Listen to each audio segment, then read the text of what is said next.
अगले दिन कॉलेज में परी को क्लास के लिए लेट हो रहा था।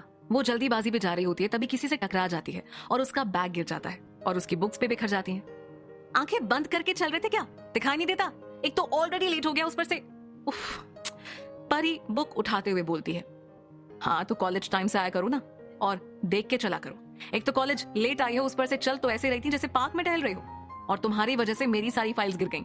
अब इन्हें भी तुम ही उठाओगी और जल्दी। आवाज सुनकर परी अपना सिर उठाती है और सामने अविनाश को देखकर डर जाती है। सॉरी सर, सॉरी, वो मैं ये क्या वो मैं लगा रखा है? मेरी फाइल उठाओ जल्दी, पूरा दिन नहीं है मेरे पास। अविनाश घड़ी देखते हुए कहता है तो परी जल्दी से बिना चेक किए फाइल उठाकर दे देती है और क्लास में चली जाती है। उधर आरजू की क्लास में प्रोफेसर मीरा कुछ सीनियर्स के साथ आती हैं और बताती हैं, स्टूडेंट्स 10 दिन बाद आपका फ्रेशर्स डे होगा, तो जो भी पार्टिसिपेट करना चाहते हैं वो अपना जो नाम है वो सीनियर्स को बता दे। सारे स्टूडेंट्स अपना अपना नाम देते हैं। अजय डांस में और आरजू सॉन्ग में पार्टिसिपेट करती है।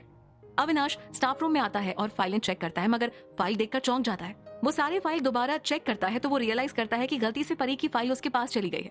वो गुस्से में अपने सर पर हाथ घुमाता है, मगर जब वापस उस फाइल को देखता है तो मुस्कुराने लगता है। उसमें परी के स्केचेस थे। दूसरी तरफ परी भी अपनी फाइल खोलती है, मगर वहां शायरी लिखी देखकर वो चौंक जाती है और रियलाइज करती है कि वो अविनाश की फाइल ले आई और वो क्लास के बाद फाइल लौटाने का सोचती है, मगर शायरी देखकर रुक जाती है और पढ़ने लगती है। कल शब बड़ी देर तक निकला रहा चांद, चांदनी पे रोती ओस गिरती रही, रात घिरती रही। कल शब तुम्हारी अलसाई बाहों में आने को मचलता रहा चांद, बेदम ठंडी सांसों को गर्म करता रहा वो चांद। कल शब तेरी यादों में बेहद उदास रहा चांद, सिमटे थे तुम्हारी याद में राह तकता रहा चांद। शायरी पढ़कर परी भी मुस्कुराने लगी।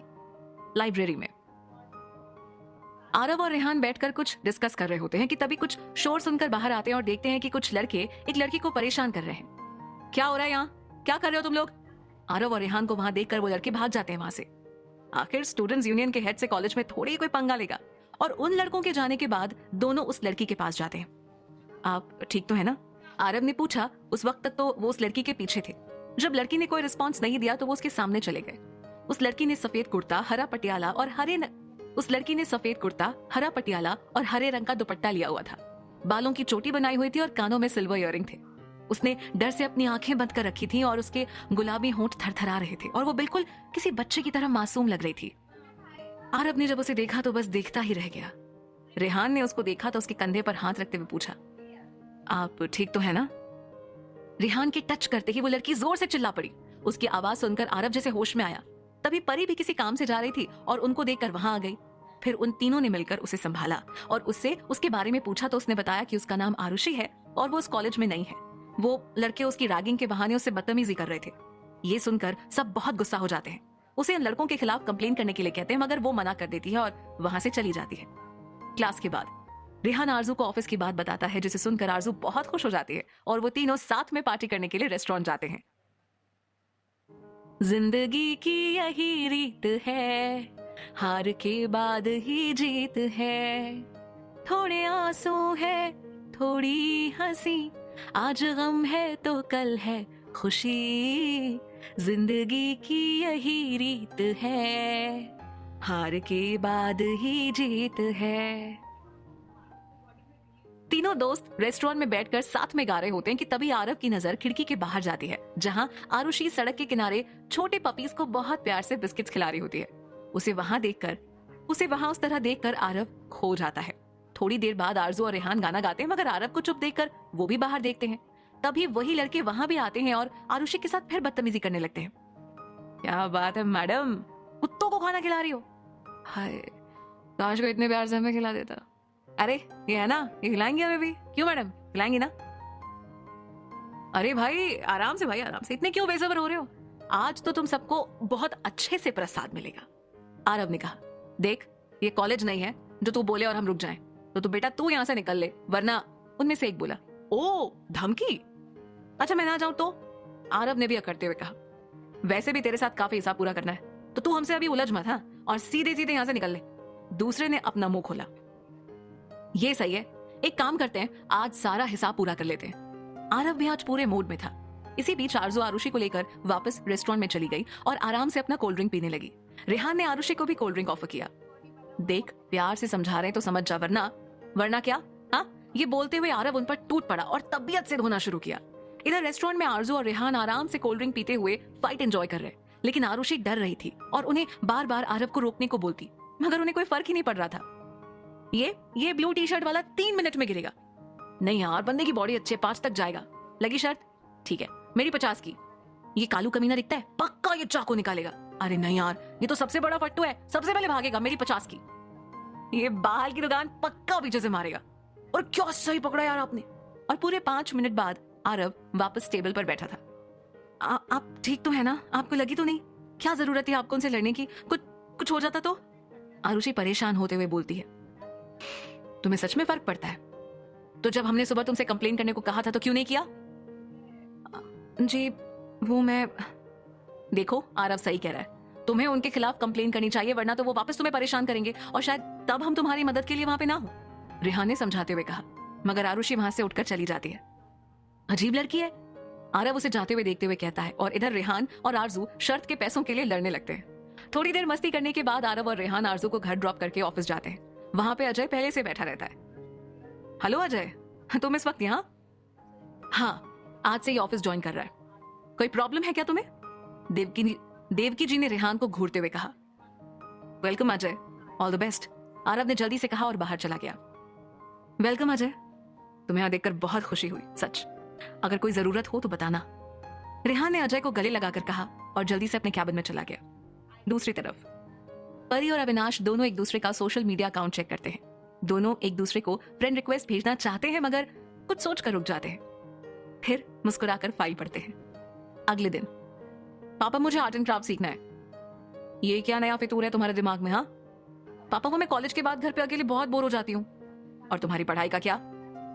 अरे मगर वो क्लास तो 2 घंटे की है ना, और कॉलेज के बाद है, तो मेरी पढ़ाई में कोई नुकसान नहीं होगा, मैं वापस आके पढ़ लूंगी सब। लेकिन हाँ पापा प्लीज। अच्छा ठीक है, कर लो, और ये फालतू के चेहरे बनाना बंद करो। मिस्टर मित्तल के कहने पर आरजू खुश हो गई। और जोर से उसने पापा को गले लगा लिया। ओ पापा, यू आर द बेस्टेस्ट पापा। उसकी बात सुनकर मिस्टर मित्तल हंसने लगे और आरव खामोशी से ये सारी नौटंकी देखता है। कैंटीन में आरजू मासूम बच्चे की तरह मुंह बनाकर बैठी है। आरव और रेहान उसे भूखे शेरों की तरह घूर रहे हैं और परी उन्हें देखकर अपनी हंसी कंट्रोल करने की कोशिश कर रही है। पर मैं घर में अकेले बोर हो जाती हूँ। तो ऑफिस क्यों नहीं आ जाती? ऑफिस? लेकिन मैं तो अभी बच्ची हूँ ना, मासूम सी, छोटी सी। ऑफिस तो बड़े लोग जाते हैं ना। ओके, वेकेशन में पक्का ऑफिस ज्वाइन कर लूंगी, बट अभी नहीं प्लीज। मुझे सच में ये करना है प्लीज। तुझे सच में ये क्लास ही करनी है और कोई और बात है? हाँ, रेहान ने पूछा। आप दोनों से तो कोई बात छिप ही नहीं सकती। अब सच बोल। वो एक्चुअली वो क्लास जहाँ पे है ना, वहाँ पास में एक दुकान है और उस दुकान में ना बहुत अच्छे गोलगप्पे मिलते हैं। अब मैं रोज सिर्फ गोलगप्पे खाने तो वहां नहीं जा सकती ना। बगल में क्लास करूंगी तो गोलगप्पे भी खा लूंगी और कुछ सीख भी लूंगी, है ना? आरजू ने बुक के अंदर चेहरा छुपाते हुए कहा तो सब जोर से हंसने लगे। एक गोलगप्पे के लिए इतना ड्रामा? तू ना सच में बच्ची है गोलू। रेहान ने हंसते हुए उसके गाल खींचे। डोंट कॉल मी गोलू, आरजू ने गुस्से से कहा। गोलू गोलू गोलू। रेहान जानबूझकर उसे चिढ़ाने लगा और आरजू उसके पीछे पीछे दौड़ने लगी। उनको इस तरह देखकर आरव और परी भी जोर जोर से हंस रहे थे। आप तीनों तो कभी कभी ऐसे बिहेव करते जैसे कि सर्कस से निकल के आए हो। हंसते हुए परी बोली, तो तुम्हारा मतलब हम जोकर हैं? हाँ फिर क्या, कैंटीन किसी जंग के मैदान में बदल गया। एक तरफ रेहान के पीछे आरजू भाग रही थी और दूसरी तरफ परी के पीछे आरव। भागते भागते परी कैंटीन से निकलकर बाहर चली जाती है। उधर अविनाश किसी काम से जा रहा होता है और जैसे ही कैंटीन के पास पहुंचता है तो परी से टकरा जाता है और दोनों गिर जाते हैं।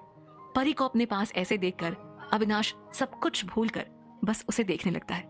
परी जब अविनाश को खुद को ऐसे देखते हुए देखती है तो अपनी पलकें झुका लेती है और उठने की कोशिश करने लगती है। तभी रेहान, आरव और आरजू भी वहां आ जाते हैं और उन्हें ऐसे देखकर तीनों एक साथ परी और अविनाश जल्दी से उठते हैं और अपने कपड़े ठीक करते हैं। ये क्या लगा रखा है आप लोगों ने? कॉलेज है या कोई जॉगर्स पार्क? जब देखो तब उछलते कूदते रहते हो। क्लास में जाओ सब अपने। अविनाश ने बनावटी गुस्से से कहा और चला गया।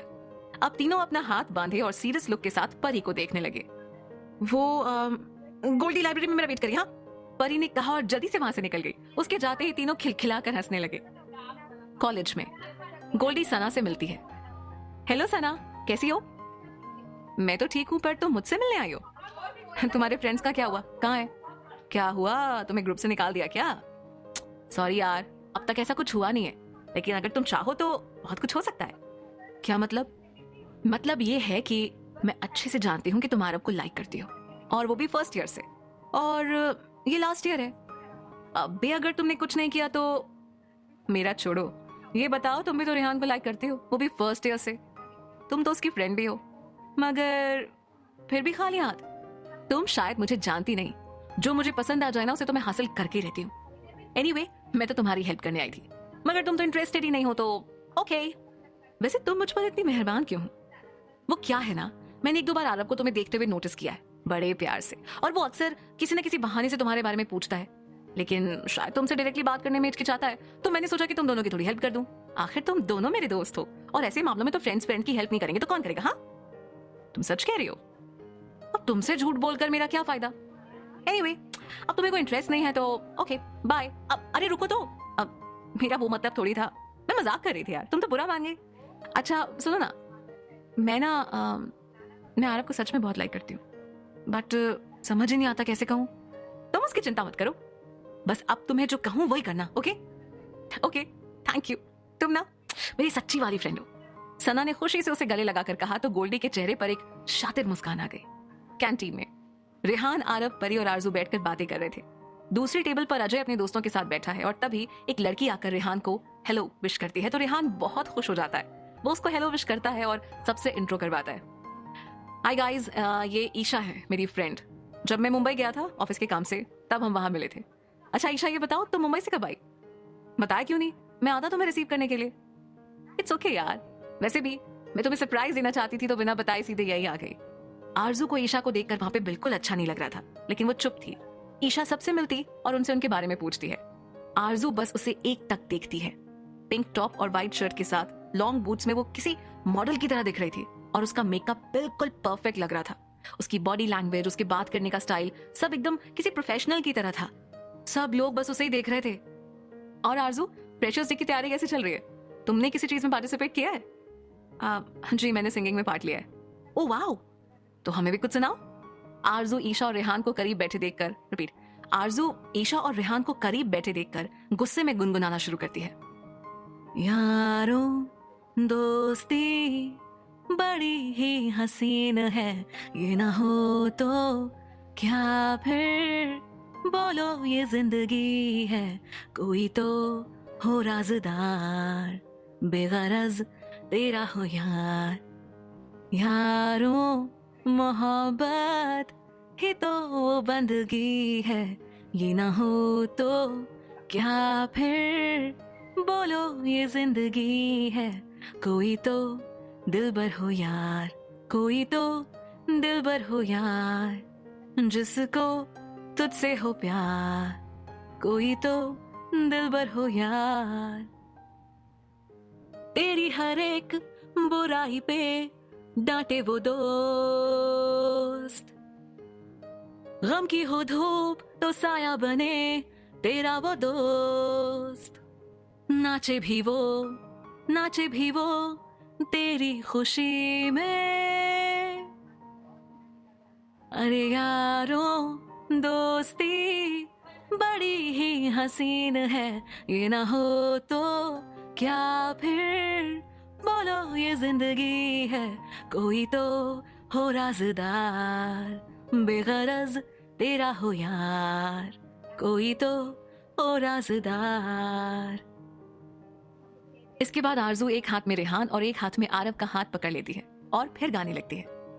अरे यारों दोस्ती बड़ी ही हसीन है, ये ना हो तो क्या फिर बोलो ये जिंदगी है।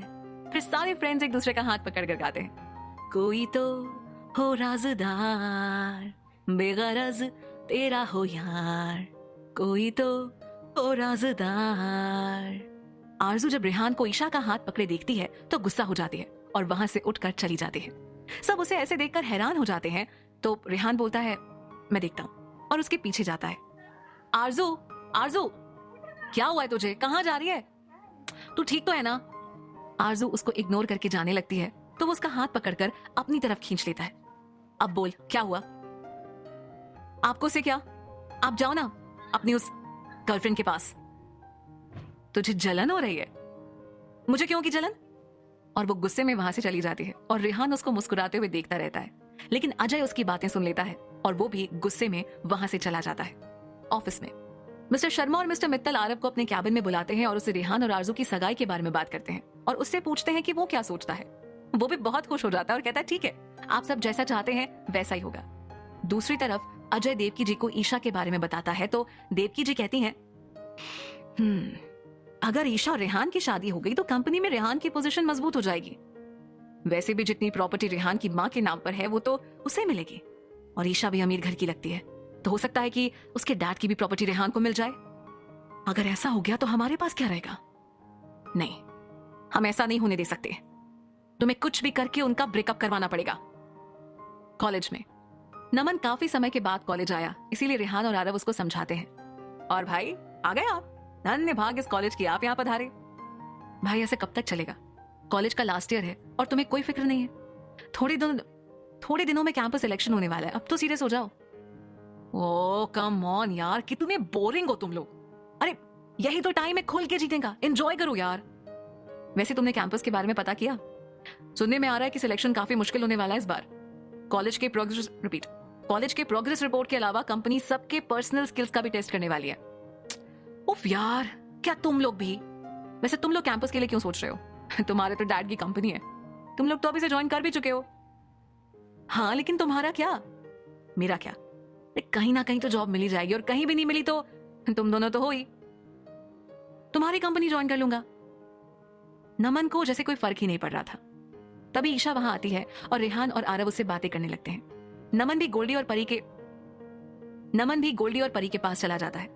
थोड़ी देर बात करने के बाद आरव चला जाता है और ईशा और रेहान बातें करने लगते हैं। उनको ऐसे देखकर नमन पूछता है कि ये लड़की कौन है, तो परी उन्हें बताती है, ये ईशा है, रेहान की फ्रेंड। क्या बात कर रही हो यार, ये लड़की रेहान की दोस्त कैसे हो सकती है? भाई रेहान कितना बोरिंग है और ये तो कितनी मॉडर्न और कितनी बिंदास दिखती है। यकीन तो मुझे भी नहीं होता, लेकिन रेहान ने बताया था कि दोनों किसी काम की वजह से मिले थे, तो हो सकता है कि काम की बात कर रहे हो। वैसे भी वो उसकी दोस्त है, गर्लफ्रेंड थोड़ी है। इस रेहान की ना कोई गर्लफ्रेंड हो भी नहीं सकती, कितना सड़ू और बोरिंग है ये, गोल्डी ने मुंह बनाते हुए कहा। हाँ तभी तो तू पहले दिन उस पर फिदा हो गई थी, क्योंकि तब मैं उसे जानती नहीं थी और अब तो मुझे उसकी दोस्त होने का भी बहुत अफसोस है। इसे तो पढ़ाई, नोट्स, बुक्स के आगे कुछ सोचता भी नहीं है, समझ ही नहीं आता। सही में यार हद होती है, मतलब ना कभी मूवी ना कभी आउटिंग। उफ कितना बोरिंग है ये। पता नहीं आरव और आरजू उसको कैसे झेलते हैं। सिंपल, आरव भी तो उसके जैसी बोरिंग है, तो दोनों एक दूसरे से कोई प्रॉब्लम दोनों को होती भी नहीं है। और बेचारी आरजू छोटी बहन होने की सजा भुगत रही है। नमन के कहते ही सब हंसने लगे। उधर रेहान और ईशा को बात करते देखकर अजय उनके पास आता है और कहता है, हेलो भाई, मुझे नहीं मिलवाओगे अपनी दोस्त से? ईशा इनसे मिलो, ये है मेरा भाई अजय, और अजय ये है मेरी friend Isha. Hello Ajay. Hello Isha ji. वैसे आप दोनों सिर्फ दोस्त हो या? अजय के पूछने पर रेहान उसे घूरने लगता है। नहीं, हम सिर्फ दोस्त ही हैं। वैसे आपकी पढ़ाई कैसी चल रही है? ईशा ने बात को संभाल लिया। अभी तो कॉलेज शुरू ही हुआ है। वैसे आप हमारी मेहमान हैं, आपने तो अब तक ये शहर ठीक से देखा भी नहीं है, चाहे तो आपकी हेल्प करूं? सॉरी, मैं थोड़ी बिजी हूं। ईशा ने सहजता से मना कर दिया और अजय का प्लान फेल होने की खीज उसे वहां से जाने पर मजबूर कर देती है।